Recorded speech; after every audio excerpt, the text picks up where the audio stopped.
तीन मछलियां। पंचतंत्र की कहानी। एक नदी के किनारे उसी नदी से जुड़ा एक बड़ा जलाशय था। जलाशय में पानी गहरा होता है, इसलिए उसमें काई तथा मछलियों का प्रिय भोजन जलीय सूक्ष्म पौधे उगते हैं। ऐसे स्थान मछलियों को बहुत रास आते हैं। उस जलाशय में भी नदी से बहुत सी मछलियां आकर रहती थी। अंडे देने के लिए तो सभी मछलियां उस जलाशय में आती थी। वह जलाशय लंबी घास व झाड़ियों द्वारा घिरा होने के कारण आसानी से नजर नहीं आता था। उसी में तीन मछलियों का झुंड रहता था। उनके स्वभाव भिन्न थे। अन्ना संकट आने के लक्षण मिलते ही संकट टालने का उपाय करने में विश्वास रखती थी। प्रत्यु कहती थी कि संकट आने पर ही उससे बचने का यत्न करो। यद्दी का सोचना था कि संकट को टालने या उससे बचने की बात बेकार है। करने कराने से कुछ नहीं होता। जो किस्मत में लिखा है वह होकर रहेगा। एक दिन शाम को मछुआरे नदी में मछलियां पकड़कर घर जा रहे थे। बहुत कम मछलियां उनके जालों में फंसी थी, अतः उनके चेहरे उदास थे। तभी उन्हें झाड़ियों के ऊपर मछली खोर पक्षियों का झुंड जाता दिखाई दिया। सबकी चोंच में मछलियां दबी थी। वे चौंके। एक ने अनुमान लगाया, दोस्तों, लगता है झाड़ियों के पीछे नदी से जुड़ा जलाशय है, जहां इतनी सारी मछलियां पल रही हैं। मछुआरे पुलकित होकर झाड़ियों में से होकर जलाशय के तट पर आ निकले और ललचाई नजर से मछलियों को देखने लगे। एक मछुआरा बोला, आहा, इस जलाशय में तो मछलियां भरी पड़ी हैं। आज तक हमें इसका पता ही नहीं लगा। यहाँ हमें ढेर सारी मछलियां मिलेगी। दूसरा बोला। तीसरे ने कहा, आज तो शाम घिरने वाली है, कल सुबह ही आकर यहाँ जाल डालेंगे। इस प्रकार मछुआरे दूसरे दिन का कार्यक्रम तय करके चले गए। तीनों मछलियों ने मछुआरे की बातें सुन ली थी। अन्ना मछली ने कहा, साथियों, तुमने मछुआरे की बात सुन ली। अब हमारा यहाँ रहना खतरे से खाली नहीं है। खतरे की सूचना हमें मिल गई है। समय रहते अपनी जान बचाने का उपाय करना चाहिए। मैं तो अभी ही इस जलाशय को छोड़कर नहर के रास्ते नदी में जा रही हूँ। उसके बाद मछुआरे सुबह आए, जाल फेंके मेरी बला से। तब तक मैं तो बहुत दूर अटखेलियां कर रही होंगी। प्रत्यु मछली बोली, तुम्हें जाना है तो जाओ, मैं तो नहीं आ रही। अभी खतरा आया कहाँ है जो इतना घबराने की जरूरत है। हो सकता है संकट आए ही ना।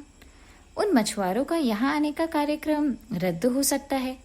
हो सकता है रात को उनके जाल चूहे कुतर जाएं। हो सकता है उनकी बस्ती में आग लग जाए। भूचाल आकर उनके गांव को नष्ट कर सकता है, या रात को मूसलाधार वर्षा आ सकती है और बाढ़ में उनका गांव बह सकता है। इसलिए उनका आना निश्चित नहीं है। जब वह आएंगे तब की तब सोचेंगे। हो सकता है मैं उनके जाल में ही ना फंसूं। यद्दी ने अपनी भाग्यवादी बात कही। भागने से कुछ नहीं होने का। मछुआरों को आना है तो वह आएंगे। हमें जाल में फंसना है तो हम फंसेंगे। किस्मत में मरना ही लिखा है तो क्या किया जा सकता है। इस प्रकार अन्ना तो उसी समय वहां से चली गई। प्रत्यु और यद्दी जलाशय में ही रही। भोर हुई तो मछुआरे अपने जाल को लेकर आए और लगे जलाशय में जाल फेंकने और मछलियां पकड़ने। प्रत्यु ने संकट को आए देखा तो लगी जान बचाने के उपाय सोचने। उसका दिमाग तेजी से काम करने लगा। आसपास छिपने के लिए कोई खोखली जगह भी नहीं थी। तभी उसे याद आया कि उस जलाशय में काफी दिनों से एक मरे हुए ऊद बिलाव की लाश तैरती रही है। वह उसके बचाव के काम आ सकती है। जल्दी ही उसे वह लाश मिल गई। लाश सड़ने लगी थी। प्रत्यु लाश के पेट में घुस गई और सड़ती लाश की सड़ांध अपने ऊपर लपेटकर बाहर निकली। कुछ ही देर में मछुआरे के जाल में प्रत्यु फंस गई। मछुआरे ने अपना जाल खींचा और मछलियों को किनारे पर जाल से उलट दिया। बाकी मछलियां तो तड़पने लगी, परंतु प्रत्यु दम साधकर मरी हुई मछली की तरह पड़ी रही। मछुआरे को सड़ांध का भपका लगा तो मछलियों को देखने लगा।